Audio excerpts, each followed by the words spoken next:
코로나19로 고사 직전까지 몰린 관광산업. 하지만 최근 방역 규제가 완화되며 관광산업에도 훈풍이 불 것으로 기대되고 있는데요.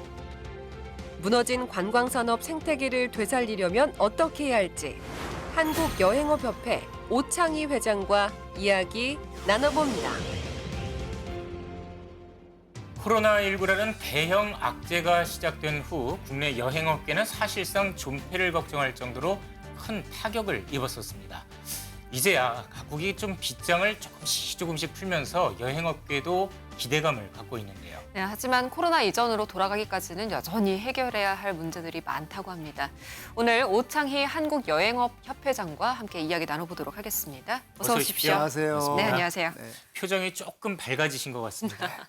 감사합니다. 예, 사실 코로나19로 가장 큰 피해를 본 곳이 어디냐 꼽으면은 뭐 자영업자분들도 계시지만 가장 큰 피해는 여행업계 아니겠습니까? 맞습니다. 어떻습니까? 지난 코로나19 발생 후 지금 한 3년 정도 조금 안 지났는데 현재 상황 어느 정도까지 악화돼 있습니까? 저희가 그 2019년도가 가장 좋았었거든요. 예. 그때를 비교하자면은 2020년도 이제 코로나가 시작하고 각 여행사마다 거의 매출이 95% 이상 감소했습니다. 95%가 네, 거의 뭐 아이고, 영업이 거의 없다시피 하는 그렇네요. 이제 그런 시절이 2년 반 동안 지속되다가 이제 조금 여행의 자유화 이런 것들이 이제 시작돼서 네. 말씀하신 대로 조금은 나아졌습니다. 그간 업계 회복을 위해서 정말 힘을 많이 쓰셨을 것 같아요. 지난 한 3년을 돌이켜 보셨을 때 가장 좀 기억에 남는 일이랄까? 그런 게 좀 있으실까요? 아무래도 가장 기억에 남는 게 우리 코로나 사태 초반이겠죠. 코로나가 막 시작되고서 우왕좌왕하고 이게 얼마나 갈지도 모르고 네. 이런 그 시절에 저희 협회에서 발빠르게 그래도 정부와 노동부에다 얘기해서 고용노동지원금을 특별 고용노동지원금을 받은 거 하고요. 예. 네. 이제 또한 저희가 또 그동안에 정부요로 또 국회 여러 군데다 얘기를 해서 네. 그나마 조금이라도 손실 보상을 받았던 이제 그런 점들이 아무래도 협회장으로서 가장 기억에 남는다고 생각합니다. 코로나19를 겪으면서 95%가 여행업을 좀 쉬었다는 좀 그런 얘기를 해주셨잖아요. 여행업계에서 현장에서 들어보셨을 때 가장 큰 어려움을 어떤 내용들을 좀 얘기를 하던가요? 자영업자들이 많으세요, 저희는. 아무래도 저희 그 여행업자들이 거의 95% 이상이 자영업자 하시는 분들이 많은데 중소여행사죠, 조그만 여행사들이 많으신데 이분들이랑 같이 했던 그 직원들이 떠나가서 네. 이 여행업계를 떠나가서 그분들을 떠나보낼 수밖에 없었던 그런 마음들이 가장 마음이 아팠던 것이라고 생각을 합니다, 우리 네. 모두가. 지금 택시 쪽도 사업이 안 되니까 많은 분들이 현업에서 떠났다가 지금 이제 조금 살아나려고 하니까 그분들 다시 모셔올 수가 없어서 택시 대란이라는 게 발생하지 않았습니까? 여행업계도 마찬가지로 그 어려움으로 인해서 많은 분들이 현장에서 떠나셨는데 어떻습니까? 이런 부분에 대해서는 좀 지금 숨통이 트일 수 있는 대책이라든가 뭐 앞으로 또 여행업이 빗장을 풀었어도 생태계가 무너져서 한동안 좀 어려움을 겪을 수도 있을 것 같은데. 저희도 전적으로 동감을 합니다. 예. 아무래도 이 여행이라는 부분이 여행사 하나의 그 역할로 끝나는 게 아니거든요. 네. 그래서 여행 생태계, 자동차, 식당, 모든 호텔 이런 부분들에 있어서 현재 이 서비스업 전체가 어려웠기 때문에 이 부분을 떠나 있던 분들이 바로 돌아오지는 않는다고 생각을 해요. 그래서 이 갑자기 많은 관광객이 들어온다든지 했을 때 이 우리가 대비할 수 있는 부분들이 참 네. 어려운 부분이 많지만은 네. 그래도 시간을 가지고 하나하나 저희가 지금 살살 살펴보고 준비를 하고 있습니다. 네. 어떻습니까? 지금 뭐 95%까지 급감했던 여행 수요가 이제 조금씩 살아난다라고 말씀을 주셨는데 지금과 같은 속도로 이제 각국이 여행의 빗장을 풀기 시작하면 언제쯤에 조금 정상화될 수 있겠다라는 기대를 해볼 수 저희는 있을까요? 지금 현재가 2019년도 피크였을 때에 비해서 약 15%에서 20% 정도 예. 지금 회복이 됐다고 보고요. 연말까지는 저희가 희망적으로 봐서는 2019년도에 50% 정도. 그리고 내년 봄이나 여름이 가야 예. 그때까지 아무런 더 코로나나 이런 확산이 없고 또다시 유행하지 않는다고 네. 봤을 때 그 정도 돼야 아마 회복이 되지 않을까 생각하고 있습니다. 내년 봄 정도 돼야 네. 어느 정도 좀 이제 괜찮다라는 소리가 나올 수 있겠네요. 네. 그러면 손실보상금 말씀을 해주셨어요. 근데 좀 정부로부터 지원도 받고 협회에서 나서서 이런저런 요로를 통해서 이야기를 해서 조금이나마 어느 정도 보상을 받았다라고는 말씀을 하셨는데, 근데 이게 얘기를 들어보니까 그 정부 쪽에서 약속한 내지는 국회 쪽에서 약속한 것들에 대해서 다 실천이 안 되고 있다라는 이야기도 있던데요. 뭐 저희가 처음부터 저희한테는 어떤 업종을 이제 선정을 해주셨냐면은 네. 저희한테 직접적으로 영업을 하지 말아라. 음. 며칠부터 며칠까지 안 된다 예. 하는 직접 명령을 한 게 아니고요. 아하. 저희는 간접적으로 14일 격리, 사회적 예. 사회적 거리두기, 음. 그다음에 뭐 국립공원에 버스 오지 말아라 예, 하는 예. 이런 간접적인 영향을 받았기 때문에 직접적인 그 피해를 받던 노래방, 뭐 식당 이런 분들하고 다르게 완전히 손실보상 법상에 들어가지를 못했습니다. 아하. 그래서 저희가 예. 이 부분에 대해서 굉장히 많이 이제 저희가 이의 제기를 했고요. 그래서 정부나 국회에서도 이 부분에 대해서는 살펴서 들어갈 수 있도록 해보겠다 했는데 아직 그것이 정확하게 들어가 있는 것은 아니라고 생각합니다. 저희가. 그러면은 그 부분이 법적으로 좀 조절이 되면은 그동안 못 받으셨던 부분까지도 좀 커버가 될까요? 소급하기는 좀 어렵다고 저희는 생각을 하는데 예. 일단 저희가 그 안에 들어갔으면 앞으로 또 어떻게 될지 아하, 모르거든요. 그렇죠, 저희는. 그렇죠. 그래서 예. 앞으로를 그 대비하기 위해서는 저희 그 업종도 손실보상 법상에 들어가 있는 것이 안전하다 해서 지금 그렇게 계속 추진을 하고 있습니다. 그렇네요. 진짜 빗장이 풀렸다 해서 이게 이젠 됐다 하고 안심을 할 게 아니고 앞으로 그렇죠. 또 유사한 일이 있을 수 있으니까 뭐 법적으로 좀 체계가 개편이 되긴 해야 될 것 같습니다. 예. 네. 그리고 이제 이달부터 이제 입국하면 바로 받아야 됐던 PCR 검사 의무도 해제가 됐고요. 이제 여행길이 좀 많이 열렸다는 그런 기분이 듭니다. 점점 회복의 기운이 좀 느껴지는 부분인데 요즘 오고 가는 그 현장 분위기는 실제로 좀 어떤가요, 협회장님? 심리적으로 일단 우리 국민들이 해외여행에 대한 이제 심리적 부담감, 네. 그다음에 그동안 갖고 있어서 위험하다는 생각, 그다음에 갔다 왔을 때 여러 가지 번거로운 이 절차 이런 것들이 다 이제 없어져서 이제는 편하게 여행은 갈 수 있겠구나 하는 그런 마음은 생겼어요. 네, 네. 분명했기 때문에 예약이나 문의나 이런 것들이 저번 달에 비해서 훨씬 더 문의가 증가를 하고 있고요. 네. 특히 이제 요새 이제 환율이 높아져 있는데 네. 그래서 이 달러를 쓰는 나라보다도 아하. 희한하게 이제 일본이 바로 옆 나라지만 이제 아. 일본이 무비자도 되고 그렇죠. 또 엔화가 싸니까 일본에 대한 문의나 또 예약이 그쪽으로 많이 쏠리고 있는 현상입니다. 지금. 예, 예. 코로나19 규제가 풀리면 많이 늘 것이다 했는데 지금 환율 문제가 터지지 않았습니까? 뭐 그렇다고 해서 항상 일본만 갈 수는 없는 거고 결국 이 환율 부분이 좀 안정이 돼야 미국도 가고 유럽도 가고 이쪽 저쪽 가시는 분들이 많아질 텐데 이게 지금 악재로서 크게 역할을 하고 있죠. 현장에서 체감하실 때. 현장에서 확실히 예약을 할 때 네. 어느 쪽을 지역을 선택하는 분에서는 영향이 있다고 봅니다. 근데 이것이 장기화됐을 때는 아마도 이제 조금은 좀 더 이게 이제 우리가 받아들여야 될 그 달러이기 때문에 예, 예. 이런 부분들을 감수하고 그동안 참아왔던 해외여행에 대한 욕구 이런 부분들이 이제 나오기 때문에 여행이 좀 더 이제 앞으로는 예약을 많이 하고 가실 수 있지 않을까 생각을 하고 있습니다. 업계에서는 그토록 기대했던 여행 수요라고 할 수 있겠는데 이상하게 항공편이 그만큼 운항하지 않는다고 들었습니다. 그 이유가 정확히 무엇인가요? 그 이유는요. 우리나라 사람만 많이 간다고 항공편이 늘 수가 없습니다. 아하. 왜냐하면 예. 들어오는 것도 있어야 되거든요. 그렇네요. 예.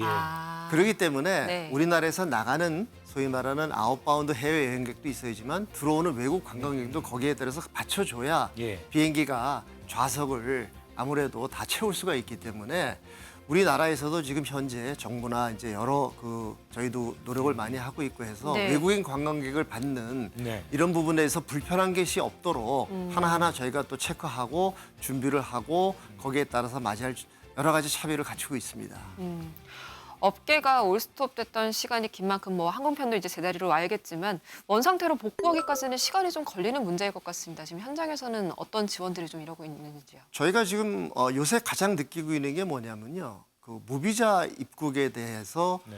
원래 무비자 입국인데 새로운 ETA 시스템에서 입력을 하는 시스템이 있어요. 근데 이게 아주 좀 어떻게 보면은 좀 비합리적인 게 저희가 예를 들겠습니다. 네. 말레이시아에서 한 가족, 네 가족이 오려고 그랬는데 네. 무비자예요, 한국은. 그러나 이제 시스템에 넣습니다. 법무부 예. 시스템에. 그랬는데 거기서 아빠하고 아들은 오케이가 났고 예. 엄마하고 딸은 X가 났어요. 왜요? 왜죠? 그 시스템 상에서 예. 법무부에서 혹시라도 불법 체류를 할까 하는 걱정 때문에 아하. 그 거르는 시스템이 있다고 합니다. 예. 그래서 한 가족이 우리나라 오려고 했는데 아빠하고 아들은 되고 엄마하고 딸은 안 되고 그래서 예. 한국을 안 오고 그 가족이 일본을 갔대요. 그러면 그것이 우리나라도 들어와야 될 이 외국인 관광객이 네. 일본으로 가서 좋은 일을 한 거잖아요. 그래서 이런 부분들이 예. 지금 현 시스템에서 우리나라에서 갖고 있는 시스템, 정부 시스템 중에서 좀 미비한 부분을 저희가 자꾸 이 현장에 있는 목소리를 내서 이거를 개선을 해서 네. 외국인 관광객도 많이 받아야 또한 그거를 기초로 해서 비행기 좌석 확대가 된다고 보고 있습니다.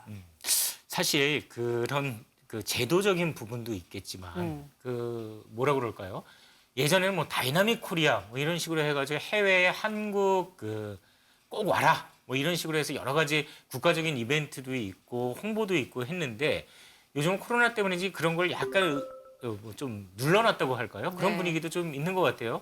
이게 좀 다시 살아나야 되지 않을까라는 생각도 하는데 어떻습니까? 지금 저희 그 인바운드를 하시는 분들, 한국을 세계에 나가서 한국을 파는 우리 인바운드 분들이 요새 말씀하시기를 예전에 비해서 한국을 팔기가 훨씬 수월해졌다 말씀하세요. 그건 뭐냐면 K컬처 그렇죠, 우리가 하고 그렇죠. 있는 BTS K-팝 있고 예. 바로 아마 제가 알기에 다음 주가 다음 주에 부산에서 네, 15일에 15일에 있죠. 하고 있는데 제가 2주 전에 일본 갔을 때 저희가 만난 일본 여행사 분들이 전부 그 얘기예요. BTS에 있는 부산 간다. 아하. 몇천 명이 드디어 한국을 간다. 예. 하는 이런 것을 봤을 때 우리가 외국인 관광객을 받으면 이런 부분들이 조금만 저희가 한다면 그동안 우리가 저력 있게 깔아놓은 네. 이 K컬처의 저력으로 우리나라가 전 세계에 가서 한국을 파는데 우리 코리아를 파는 데는 큰 어려움이 없으리라고 생각을 합니다. 많은 분들이 여행을 기다리셨고 또 이제 갈 일만 좀 남았습니다. 이제 마지막으로 우리 시청자분들께 여행 많이 다니시라 또 그런 얘기도 또 한 말씀 좀 전해주신다면요. 네. 네, 이제는 암울했던 2년 반의 코로나 시대가 거의 저물어가고 있습니다. 이제 그동안 못 나가서 견문을 우리가 넓히지 못하고 우물한 개구리처럼 우리나라 안에서만 있었었는데 네. 바깥도 보고 또 우리나라 곳곳에 좋은 이 관광지도 보고 해서 여러분 숨도 쉬고 힐링도 하고 또 다른 나라 경험도 해서 네. 우리가 서로 우리나라 한국뿐만이 아니라 세계 속의 지구인 네. 우리 글로벌 시티즌으로 다시 도약했으면 좋겠습니다. 네.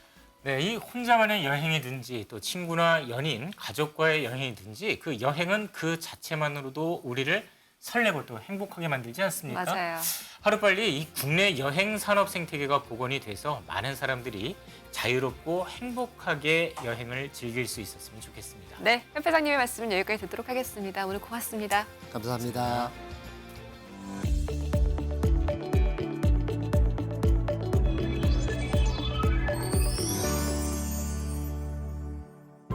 기존의 시간제 보육은 정규 보육반과 분리해서 독립반으로 운영되기 때문에 많은 어린이집에서 제공하기에는 어려움이 있었습니다. 그래서 오늘은 통합형으로 이용할 수 있는 시간제 보육 통합형 시범 사업에 대해서 전해드립니다. 시간제 보육 통합형 시범 사업은 병원 이용이나 은행 방문 등으로 일시적인 보육이 필요한 경우에 시간 단위로 이용할 수 있는 아이돌봄 서비스입니다. 지난 9월부터 전국 14개 지역의 어린이집과 육아종합지원센터에서 시범적으로 운영되고 있는데요. 내년 2월까지 총 6개월간 운영이 됩니다. 이용 대상은 어린이집에 다니지 않는 6개월에서 36개월 미만의 영유아로 영아수당이나 양육수당 중에 하나를 지원받고 있어야 하는데요. 시간제 보육을 이용하더라도 수당은 정상적으로 지급됩니다. 시간제 보육 통합형 시범사업 기간에는 정부가 이용료 일부를 지원하기 때문에 시간당 1,000원에 이용하실 수가 있는데요. 정부가 지원하는 이용 시간의 한도 월 80시간 이내입니다. 만약에 월 80시간을 모두 이용하셨다면 시간당 5,000원에 이용하실 수가 있는데요. 결제는 국민행복카드로만 가능하다고 합니다. 자, 그렇다면 시간제 보육 통합형 시범사업을 이용하려면 어떻게 해야 할까요? 먼저 아이사랑 보육 포털에 접속해서 공인인증서로 로그인을 한 후에 아동 등록을 하셔야 합니다. 예약이 가능한 시간은 오전 9시부터 오후 4시까지인데요. 이 오전반과 오후반, 종일반 중에 원하는 시간대와 날짜를 선택하신 후 예약하면 되겠습니다. 단, 이용하고자 하는 날짜에 5일 전까지 예약을 해야 하니까요. 기억하시면 되겠습니다. 더 자세한 사항은 아이사랑 보육 포털 참고하시면 됩니다. 지금까지 생활플러스였습니다.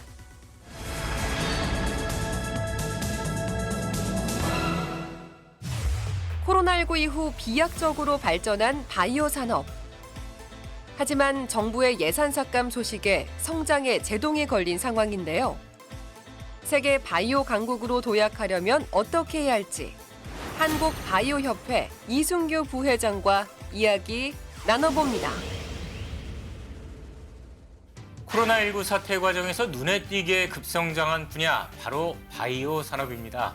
영국, 미국에 이어서 코로나19 백신과 치료제를 모두 보유하고 있는 나라 바로 우리나라가 될 정도로 발목할 만한 성장을 이룩했습니다. 그렇습니다. 앞으로 국내 바이오 산업이 성공적으로 성장하려면 어떤 준비가 필요할지 알아보도록 하겠습니다.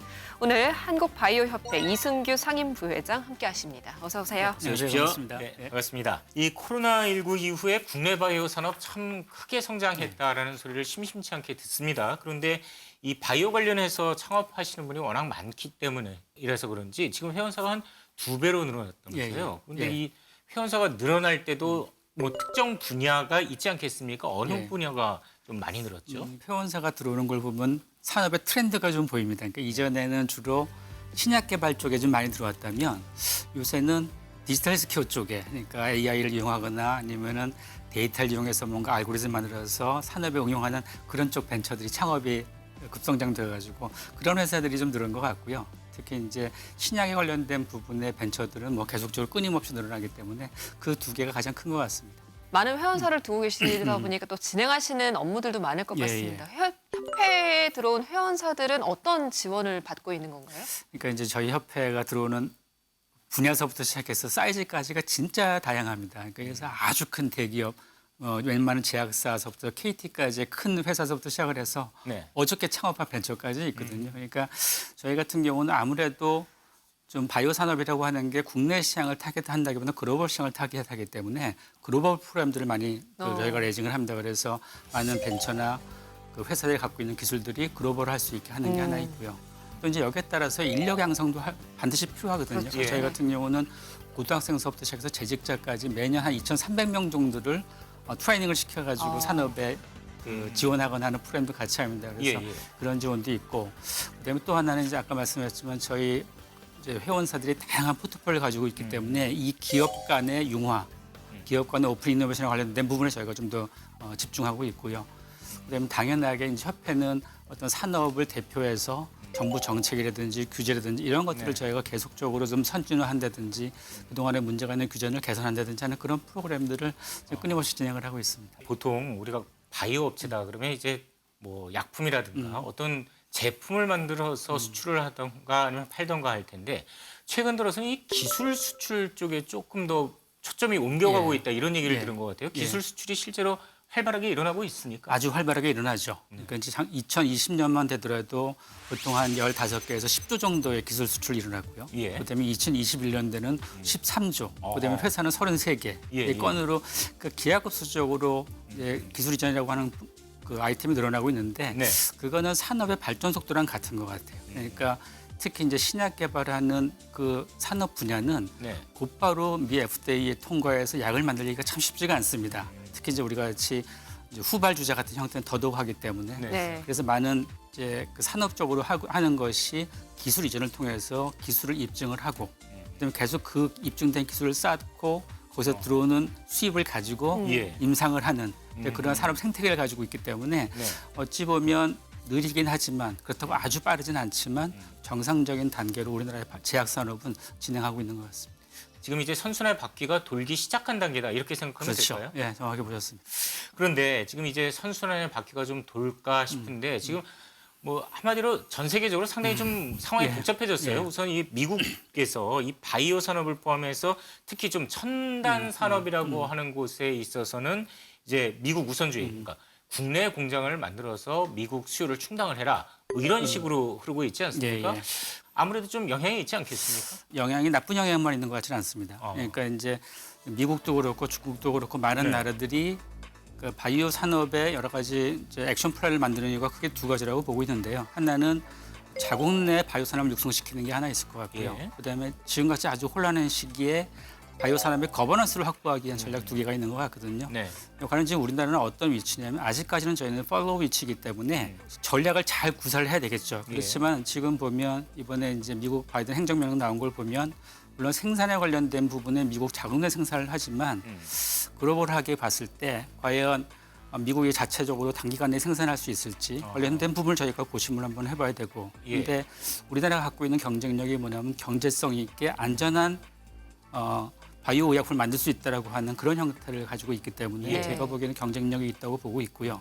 특히 뭐 송도에 있는 그 생산 사이트는 글로벌하게 전체 양으로 보더라도 생산 1위를 가지고 세계 1위를 가지고 있고 그다음에 그 경쟁력 보더라도 글로벌 탑 브랜드를 가지고 있기 때문에 저희가 좀 정책적으로나 외교적으로 이 혼란한 시기에 잘 정부가 로드맵을 그리고 산업계와 호흡을 한다면 저는 큰 기회라고 보고 있습니다. 그렇다면 이렇게 성장 가능성이 있는 상황에서 최근에 정부가 지원을 줄였다고 얘기를 들었습니다. 그렇다면 이게 엇박자 지금 나고 있는 게 아닐까요? 네, 뭐 어느 산업도 마찬가지겠지만 특히 이제 이 바이오 같이 막 뭔가 일으켜 세우려고 하는 산업에는 좀 집중 투자가 필요한 게 그렇죠. 사실이거든요. 네. 근데 이제 집중 투자에는 여러 가지가 있겠지만 첫 번째 특히 이제 바이오 산업은 벤처가 뭔가 주도하는 리스크하기 때문에 벤처가 주도하는 사업입니다. 그러려면 벤처는 주로 펀드를 통해서 투자를 받으면서 진행하는 건데 네.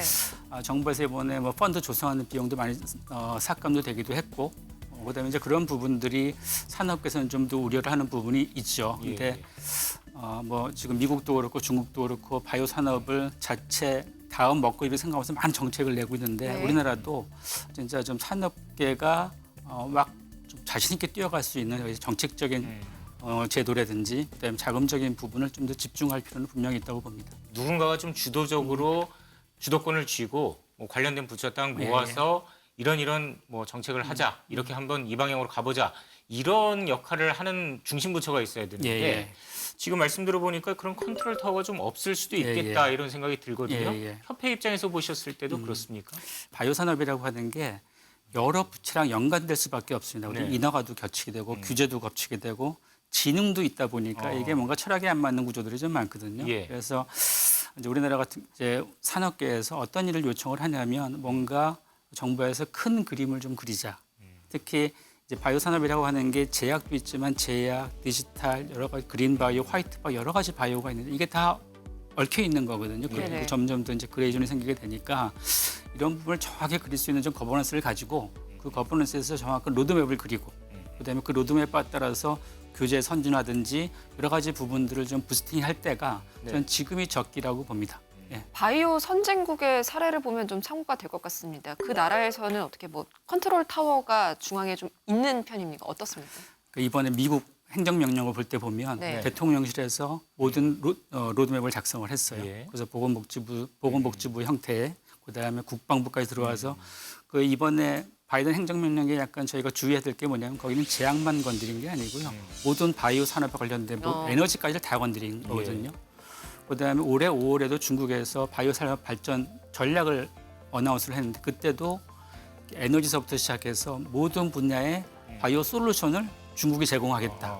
그러니까 큰 그림을 그리고 있는 겁니다. 그러니까 이제 우리나라도 거기에 맞게 좀 큰 그림을 그려야 될 것 같고 영국도 마찬가지거든요. 영국도 자체적으로 보건복지부랑 에너지상 같은 거를 둬가지고 바이오부를 만들어서 본부를 만들어서 거기서 그림을 그리게 했고 특히 옆에 이제 일본 같은 경우도 일본이 바이오 산업에 대해서는 우리가 좀 더 앞서 있습니다. 왜냐하면 걔들은 이제 창업에 관련된 부분이 그렇게 자유스럽지가 않기 때문에 그런데도 일본도 R&D 예산 같은 경우를 통합을 해가지고 정부가 지원하는 전체적인 거버넌스를 가지고 있어서 네. 우리나라도 이제 바이오라고 하는 게 지금 우리나라의 상태가 R&D에서 산업으로 넘어가는 관계이기 때문에 이 시점에 거버넌스를 좀 더 확실하게 가지고 전체적인 바이오 산업을 그림을 그리면서 전략을 꾸밀 바로 그 적기가 아닌가 그렇게 생각을 합니다. 결국은 뭐 특정 부서, 지금 현재 있는 부서에서 역할을 배분하는 것도 좋겠지만 결국은 대통령실 중심으로 해서 어떤 힘을 갖고 그렇죠. 가운데서 이렇게 예. 좀 깃대를 줄 수 예. 있는 네. 이런 부처가 필요하다. 그렇죠. 그 예산권과 그걸 실행할 수 있는 그 예산권이 있어야지 뭔가 산업을 이끌거나 할 텐데 그런 부분에 힘 있는 걸 얘기하는 거예요. 그러면 이제 컨트롤 타워가 필요하다라고 말씀을 하셨는데 정부 쪽에다가 컨트롤 타워를 만들자 좀 제안을 많이 하셨습니까? 많이 하죠. 예, 예. 많이 하셨을 때 반응이라든가 결과는 어떻습니까? 아직까지 바이오 산업이 텐저블하게 보이는 게 많지가 않고 예. 그다음에 자동차 산업이나 반도체 같이 사이즈가 아직까지는 크지 않죠. 그렇기 때문에 많이 얘기는 하지만 필요는 공감을 하지만 우선순위에서 많이 좀 밀리는 것 같습니다. 네. 그렇지만 많은 나라도 그렇고 정부도 그렇고 바이오 산업이 자동차 반도체의 다음 먹거리라고 생각을 하기 때문에 예. 분명한 건 지금 시점에서 그런 게 이루어져야 됩니다. 그래서 저희도 여러 가지 산업계 의견을 받아서 계속 정부에 제안을 하고 있고요. 그래서 정부 쪽이랑도 많은 이런 것 관련해서 얘기를 하고 있습니다. 정부와 이제 거버넌스를 만들고 큰 그림을 진행을 해야 된다 이렇게 말씀을 하셨잖아요. 산업계를 대표해서 나오셨으니까요. 어떤 조언을 좀 해주고 싶으신지도 예. 궁금합니다. 네. 예술적 예민한 분입니다. 왜냐하면 이제 지금 타이밍이 네. 이제 금리가 많이 높아지면서 이런 모험 자본에 투자를 안 하는 경향이 좀 있거든요. 그래서 네. 바이오 산업이 다운돼 있는 거는 그건 우리나라만의 문제가 아니고 미국도 다 똑같습니다. 근데 이제 이럴 때 뭐가 저희가 기회를 잡아야 되는 부분이 분명히 있는 것 같은데 우리나라가 지금 바이오 산업을 이끌 때 정부가 아주 많이 도움을 준 건 있습니다. 예를 들어서 상장을 할 때 기술성 상장이라고 하는 전 세계도 없는 걸 만들어 가지고 예. 벤처들이 상장 시장에서 펀드레이징해서 그걸로 이제 자기 기술을 입증하는 그런 정부의 지원책이 있어서 바이오가 지금까지 많이 컸거든요. 네네. 근데 이제 이러한 여러 가지 정책들이 바이오 산업 발전에 맞게 약간 수정되고 보완되고 선진화된다고 봅니다. 근데 네. 지금은 약간은 이전에 만들어진 거를 잘 끌고 가는 형태가 있지 않나. 근데 결국은 산업은 계속 진화하고 변화하고 있고 선진화돼가고 있는데 이런 제도들이 그 산업 발전을 좀 백업을 해주고 더 발전할 수 있게 해줘야 됩니다. 이제 그런 부분들이 저희가 계속적으로 얘기를 하고 있는 부분이죠. 그동안은 어떻게 보면 좀 신생 바이오 예, 업체들 예. 이 주식시장에 상장을 해서 자금을 투자를 받고 그걸로 뭔가 조금 더 연구를 하는 그런 단계였다면 지금 같은 경우는 뭐 자본시장도 많이 위축됐고요. 예. 또 스타트업들에 대한 펀딩도 많이 규모가 줄었는데 이제 어떤 방법, 예. 어떤 전략, 예. 어떤 게 필요할까요? 예. 정확하게 잘 알았습니다. 지금 우리나라가 바이오 벤처들이 주로 어떤 식으로 산업을 끌고 가냐면 그냥 오로지 거래소 상장이 가장 큰 목표입니다. 왜냐하면 다른 여러 가지 초이스가 없기 때문에. 그래서 지금같이 어려운 상황이 물론 산업계는 좋지는 않겠지만 예, 거꾸로 뒤집어 놓고 보면 다른 생태계를 만들 수 있는 좋은 조건이거든요. 그래서 상장과 M&A와 같은 그런 프로그램들을 좀 확대하는 게 가장 지금 좋지 않나 싶습니다. 그러니까 미국 같은 경우는 IPO가 한 10에서 15% 정도밖에 안 되고 나머지 90%가 거의 M&A를 시장으로 해서 활성화돼 가고 있는 부분인데 예.